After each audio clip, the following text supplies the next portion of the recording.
Welcome, everybody. Thanks for joining us for our first Lunch and Learn of the 23-24 school year. We are here today to talk about collaboration and scheduling. And you might be asking, well, we've been in school for a month already. Why are we just now talking about scheduling? Well, we figure this is that point in the year where you've tried a few different versions of your schedule.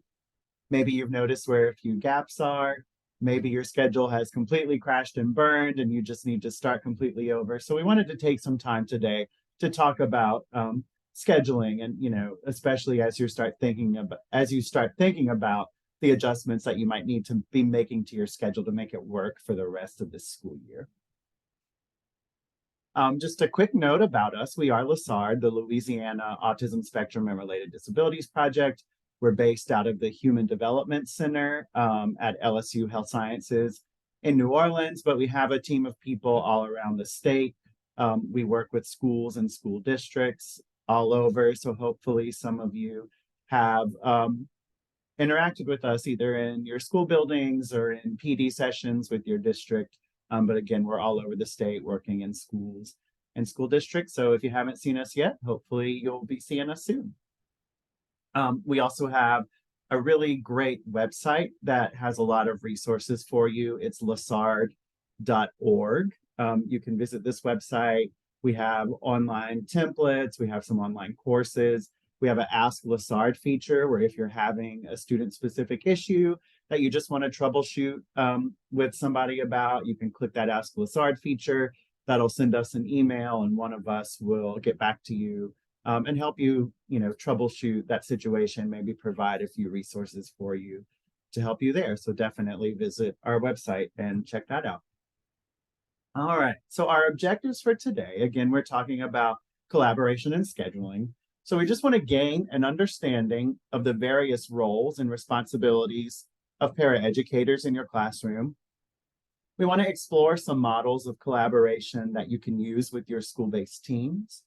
We want to learn the basics of developing a classroom schedule. And then as we go along today, hopefully you're taking some notes so that you can develop a draft of an effective classroom schedule after you go through this session today. So a quick thinking question for you before we get started. What are some roles of the paraeducators in your classroom? Or if you are a paraeducator, what responsibilities do you have in the classroom each day? Just take about 10 seconds. Think about what those roles and responsibilities might be before we move on.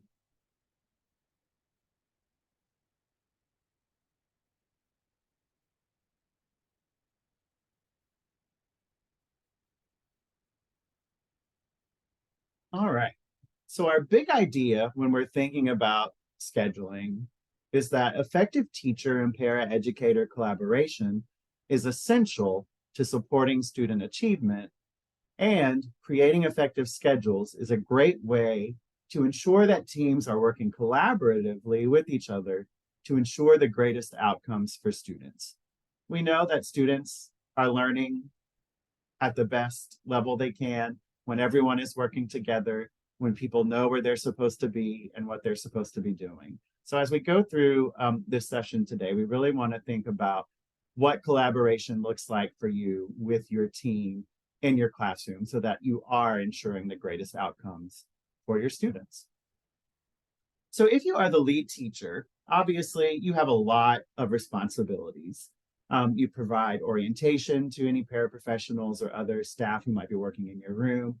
You're creating schedules, you're delegating tasks, you're developing and explaining instructional plans to other staff members who might be working with that student. You're providing feedback to people who might be working with your students.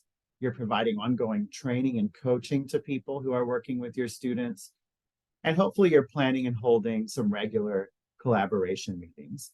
So as we talk about collaboration and scheduling today, we're really going to focus on these three areas that are highlighted in yellow: the creating schedules, delegating tasks, and developing and explaining instructional plans. So we've broken down some of the roles that a lead teacher has versus the roles that a paraeducator has in helping the teacher meet that role or that goal. So we know if you're the teacher, you're typically developing those instructional plans, including the goals and objectives. You're including individual student accommodations and modifications.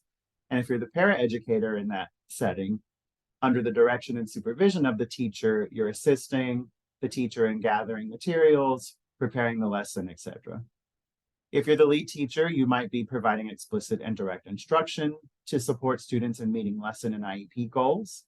If you're the paraeducator in this situation, again, with the direction and supervision of the teacher, you might be implementing some of those identified strategies and supports to help that student and that teacher meet those lesson objectives or those IEP goals. And then again, if you are the lead teacher, you're assessing overall student progress to inform instructional decisions, and that includes designing systems for data collection. And then as the paraeducator in this situation, you're helping the teacher collect that data so that you can document student progress. So all of these things definitely require a level of collaboration between the two of you or between the team so that you can successfully meet your goals for all of these areas. We think about collaboration in different levels. And, typically in our special education settings, a lot of times we kind of fall into this cooperation or this coordination area. We might be sharing some information. People might know what their roles are or what they should be. There's some communication that's formal. A lot of it might also be informal. And there's a little bit of shared decision making. What we want to do through creating effective schedules and effective models of collaboration is really get to this final box where you're truly collaborating with each other. So your team is working together towards that shared goal or that shared purpose. There's frequent communication between all members of the team, and it's characterized by a mutual trust. You've developed relationships with each other where you feel safe and comfortable working together. Which also helps you to be able to make those decisions about students together. Those decisions aren't being made in isolation. You're coming together as a team, you're collaboratively working together to make decisions about next steps for students. So scheduling as a form of collaboration. Why is scheduling so important for collaboration? Well, because scheduling helps communicate things to the team. We know that communication is important because it conveys expectations. It sets that clear vision for what needs to be accomplished. A lot of times it helps to identify legal limits with roles and responsibilities. We know that as special education teachers and paraprofessionals, there are a lot of legal limits that we have to, stay within or meet. So definitely communicating about those roles and responsibilities is important. It helps you to share the data that's been collected. Data should never live in isolation. It should always be shared with every member of the team who's working with that student so that everyone knows how the student has made progress and what those next steps need to be. Communication helps you celebrate strengths, helps you celebrate growth, and celebrate success. And communication also helps you problem solve around potential or experienced challenges. So you definitely want to have a way to formally communicate with each other. And then having a clear and effective schedule can help you with a lot of the expectations around that. So what are you communicating? You need to communicate the desired outcomes, those end results for each student. So what are those academic expectations? What are the students' IEP goals and objectives? If you're the paraprofessional in a classroom, you definitely should know what the IEP goals are for that student. And then you also want to communicate those prompting procedures. So as the person who's primarily responsible for working with this student, how are you prompting them towards that correct response or that correct behavior so that they are making progress towards meeting those goals and objectives? You also want to communicate strategies for verbal interactions and physical assistance with students. We know that we don't want to be on top of students all day. We want to give them some independence and some freedoms. So again, thinking about prompting procedures and how intensive your prompting needs to be, can help you consider what some of those strategies for those verbal and physical interactions also might be. You want to communicate ways to reinforce appropriate behavior. You want to plan for challenging or disruptive behaviors. So what are you going to do if the student isn't being successful and needs a break or needs to be removed from a situation temporarily? And then you also want to communicate any schedule changes or just general changes for that day. If someone's not going to be there, that the student and other adults need to know about, how's that going to look different today? So some typical team responsibilities, usually, a lot of them kind of focus around different areas of communication, of behavior, and of social emotional support. So you might be supporting students with their use of a communication device. You might be monitoring students during different parts of their day, like lunch, recess, bus duty. So some of those events that aren't happening in the classroom, where you might be alone with the student or, with a small group of students where not everyone on that team is present. You're following behavior plans, you're delivering reinforcement, completing behavior charts. So again, going back to that data collection piece, you might be helping a student calm down. If it's a student who frequently might get escalated, then you are talking about those strategies to help that student calm down. You're addressing student sensory needs. You're helping students develop social skills, particularly in some inclusive environments, hopefully. Again, you're prompting students and you're recording data. Some other typical team responsibilities. We know a lot of times in special education, that personal care piece. How are we supporting students with all those personal care parts of their day that aren't necessarily related to academics or to what's going on in the classroom? We know you might be providing support for dressing or assistance with hair or teeth brushing, assistance with toileting and feeding, supporting student health needs, supporting with mobility, positioning, adaptive equipment. So lots of responsibilities, particularly for our paraeducators, that might fall outside of that academic instruction piece, but that also need to be accounted for in an effective schedule so that, when time does need to be taken away from instruction, you understand who's doing that, where they're going, what they're doing, so that you can make up for that time somewhere else. Some other typical team responsibilities, administrative tasks or supporting, with creating things.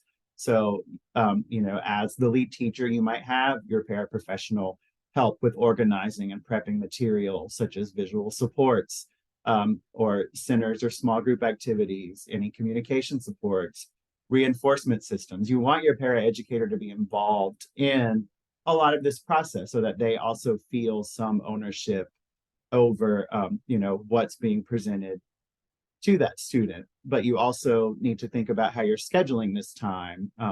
Does one paraeducator need a 30-minute planning at some point during the day so that they can take care of some of these tasks for you? So again, thinking about how you're using your time to allow your team the opportunities to do these things if they're things that you would like for them to do.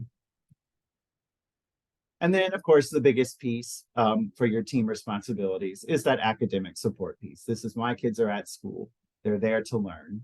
So under the direction and supervision of the teacher, how are they providing individual or small group support? How are they facilitating centers during center times? How are they helping review and reteach material? How are they helping to pre-teach material or prepare students for a lesson? So how are they priming the student for that activity or that transition or that lesson? Again, all of these things you want to think about as you're creating an effective schedule, because these things also take time out of the regular lesson, the instructional minutes. All right. So when we're thinking about scheduling, we want to be sure we're considering all the right people. So who is interacting with each particular student in your classroom. Special education teachers, obviously, does the student have one or more special education teachers? Are they rotating throughout multiple classes during the day? Also, those general education teachers, when are they in the gen ed setting for those inclusive times of their day? How many paraeducators are working with that particular student? Does the student see the speech therapist or the occupational therapist? Do they have adaptive PE or see the physical therapist? Maybe they see the social worker or the counselor. So you want to consider all of these people when creating your schedule. And again, this all should be documented on the IEP because they should have minutes for each one of these areas if they're seen by one of these people. So that also can help you as you're scheduling know this student is going to get pulled out 30 minutes twice a week or 15 minutes once a week so that you can adjust your instructional time to fill in those gaps there.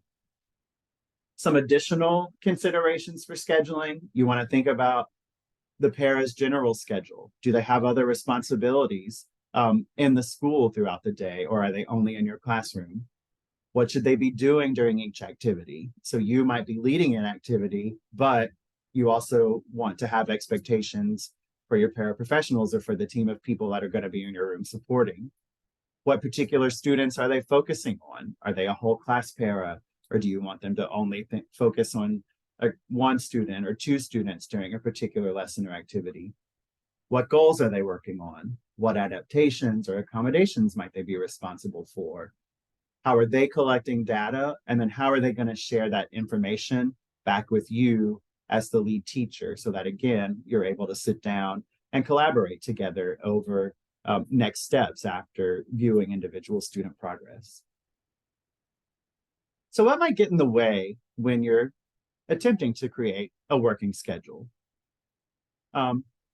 Obviously, not enough personnel. Some of our rooms might be a little understaffed, and you might have to think creatively about how you're using people. Time constraints, the school day is only so many hours, particularly when we start thinking about some of our students who have a lot of different related services. Once those related services come in and are pulling that student for their time with them, that really cuts down on their instructional minutes. So thinking about how you might be flexible with some of that instructional time so that you're still providing the instructional minutes from the IEP. Disagreeable student demeanor. Obviously, if the student doesn't want to or feel like participating in an activity, that might throw off the schedule for the day. Again, that number of services required for each student, again, thinking about those time constraints. Schedule conflicts, we're all in schools, things happen all the time. There's a fire drill today, there's an assembly this afternoon. How is that going to affect your instructional minutes? So how are you planning to recover from that? And then just beliefs or perceptions about inclusive environments. We know that, people have different opinions about how often or how long students should be included in different environments. So really, working with your team to help them work through some of those perceptions or some of those preconceived notions, because we do want to schedule our students to have that inclusive time while still meeting their instructional minutes for the day or for the week. All right. So what's your goal when you're creating an effective schedule? You want to have an organized schedule that's predictable. You want it to have the highest rate of student success and all of your staff engaged. So basically, everyone needs to know the who, the what, the when, and the where they need to be. So there's a lot of different working parts that we're going to look at now when we're thinking about creating effective schedules. So basically, what do you need to know before you attempt to make a schedule? You want to have a copy of your school's master schedule and also your classroom's master schedule. Also, if it's a student who might be in multiple classrooms, multiple settings throughout the day, you'll need a copy of the master schedule for all of those different settings. You want to have a list of your adult non-negotiables. So what does every adult in your room absolutely have to do every day? It could be other school-based responsibilities outside of your classroom, that you need to have a list of all of those things. What are those student non-negotiables? And again, this all goes back to the IEP. How many minutes do they have for instruction? How many minutes do they have for related services? What healthcare needs might they have, or needs like that. So looking at the IEP to determine what those student non-negotiables might be. And then you want to have some blank schedule templates that you can work with. Templates for the teacher, templates for the students, templates for paraprofessionals. You might even need a different template for every day of the week if the minutes each day are going to be so different based on how many things you need to schedule each day for each student. And then it always helps to have pencils because you're going to need to erase, color pencils, maybe so you can, color code things, dry erase markers, whatever is going to be easy for you to kind of go back in and erase and change things, or to color code things so that you can see all the different parts of the day that you need to be sure fit in your daily schedule. All right. So step one, you want to plug in those adult non-negotiables. So what do you absolutely have to do? You know that everyone probably has an arrival duty. So where are you going to be? How long is that arrival duty going to be? If you're the lead teacher, you have a planning period. So being sure that that's accounted for in this non-negotiable schedule.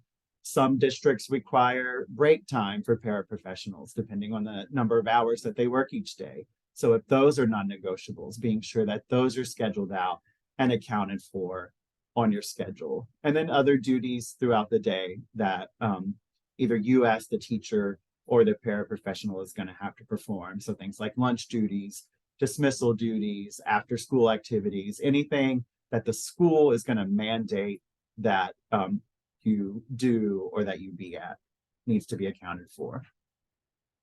So some sample adult non-negotiables, things like arrival time, dismissal time, lunch time, planning time, again, breaks if it is a district requirement. So step two, you want to plug in those student non-negotiables. So you basically want to list every student on your caseload, and then have a list of everything that they absolutely have to do. So things like arrival times or how they're arriving. Do they have restroom needs that are going to actually need to be scheduled each day? Their time at breakfast, recess, lunch, their time out of the room at their electives or their specials classes.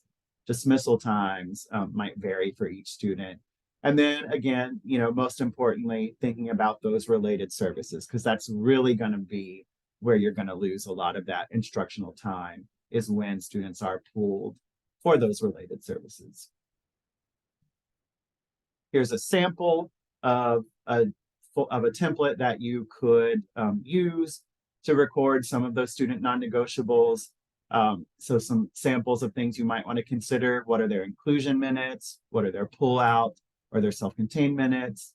And then all their related services, toileting needs, bus riders, car riders, and then a space for other notes. And we're actually going to post some of these templates with the webinar on our social media pages. So you will have access to some of these templates, hopefully by sometime next week. So step three, you want to fill in your must-dos. So thinking about the student schedule, and then you as the teacher, what do you absolutely have to do with that student? Obviously, you're teaching them curriculum. So what time are you doing reading? What time are you doing math? Are you doing some type of life skills lessons or pre-employment or vocational skills? Do you have a social emotional learning time? So thinking about everything you're doing as the teacher that you absolutely have to provide to that student each day. And then step four, you want to fill in your supports. So that's when you start thinking about your paraprofessional schedules. So considerations for this: what type of support does the student need in this proposed setting? We know that the support might look different in a resource or a self-contained setting than it might look in an inclusion setting. So how intensive does that adult support need to be in each setting? Who is the person that can offer that support? And then how are the students and the adults transitioning between classes? And then what other duties is that adult responsible for?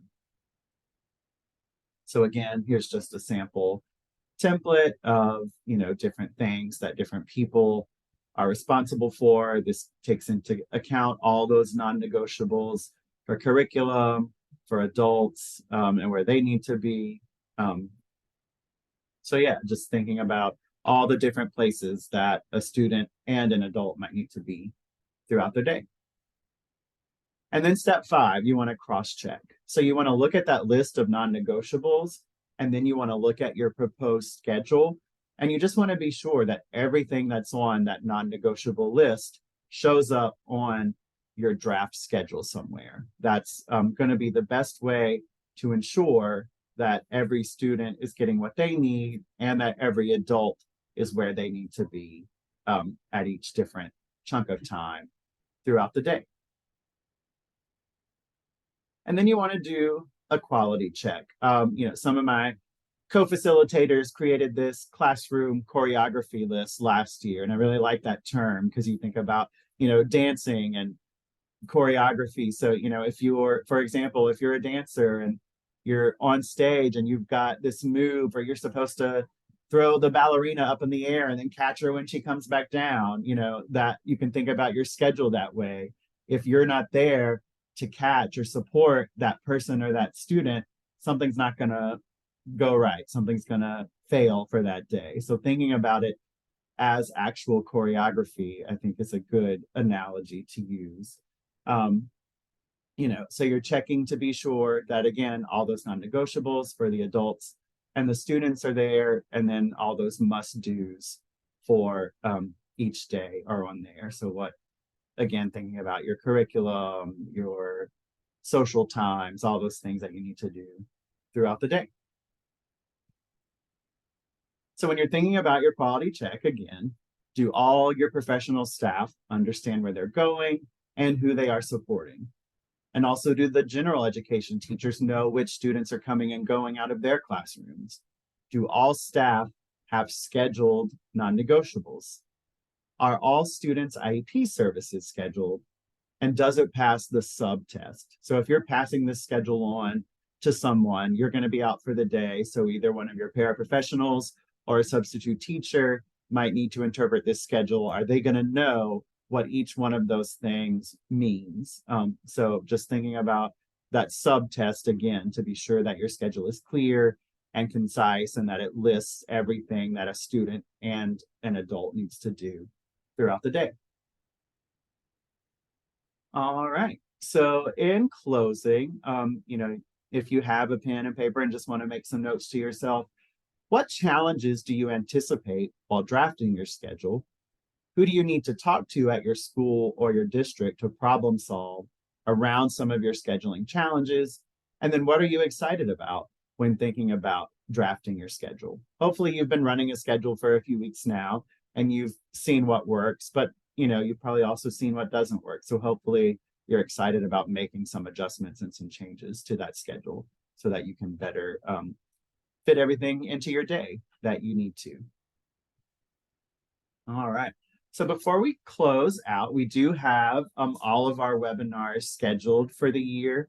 Currently, our next webinar is going to be on Classroom Essentials, and it will be Friday, October 13th, again at noon, from noon to 12:30. So definitely be looking for information about that, how you can register for that session. That'll be on our social medias and in our newsletters that come out from HDC each month. And then before you go, please take just a minute. This really is a very quick survey. If you can just scan this QR code with your phone. Allie's also going to drop the link in the chat. This is just a quick survey. We just like to know how we did, just to be sure that we're on track to meet your needs. And then if we need to make any changes to how we're presenting stuff, we can do that as well. So again, please take just a second, scan that QR code or click the link in the chat. I'll leave that up for another second.